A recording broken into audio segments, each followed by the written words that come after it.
ಮಹಾರಾಷ್ಟ್ರದಲ್ಲಿ ಭಾರತೀಯ ಜನತಾ ಪಾರ್ಟಿ ಮತ್ತು NDA ನಮ್ಮ ನಿರೀಕ್ಷೆಗೂ ಮೀರಿ 200ರ ಗಡಿಯನ್ನು ದಾಟಿರ್ತಕ್ಕಂಥದ್ದು.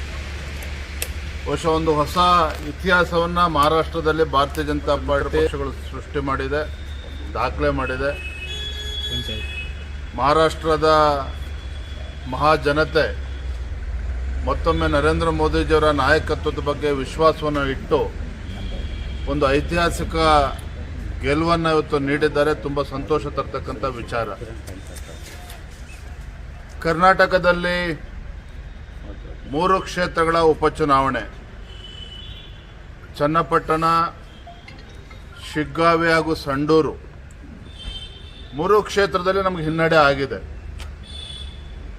3 ಕ್ಷೇತ್ರದಲ್ಲಿ ಚನ್ನಪಟ್ಟಣದಲ್ಲಿ ನಾವು JDS ನಮ್ಮ ಮಿತ್ರ ಪಕ್ಷ, ಶಿಗ್ಗಾವಿ ಮತ್ತು ಸಂಡೂರಿನಲ್ಲಿ ಭಾರತೀಯ ಜನತಾ ಪಾರ್ಟಿ ಗೆಲ್ತೇವೆ ಅಂತೇಳಿ ಭಾಳ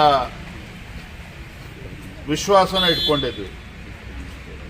ಆದರೆ ನಮಗೆ ನಿರಾಸೆ ಆಗಿರ್ತಕ್ಕಂಥದ್ದು ಸತ್ಯ, ಅದರಲ್ಲೇನು ಎರಡು ಮಾತಿಲ್ಲ. ಎರಡೂ ಪಕ್ಷದ ಮುಖಂಡರೆಲ್ಲ ಹಿರಿಯರು ಕೂತು ನಾವು ಚರ್ಚೆ ಮಾಡ್ತೇವೆ ಬರೋಂಥ ದಿನಗಳಲ್ಲಿ. ನಮಗೆ ಹಿನ್ನಡೆ ಆಗೋದಕ್ಕೆ ಕಾರಣಗಳು ಏನು,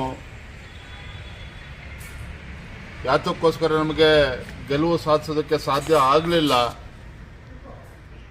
ತಪ್ಪನ್ನು ಸರಿಪಡಿಸ್ಕೊಳ್ತಕ್ಕಂಥ ಕೆಲಸ ಮುಂದಿನ ದಿನಗಳಲ್ಲಿ ನಾವು ಪ್ರಾಮಾಣಿಕವಾಗಿ ಮಾಡ್ತೇವೆ.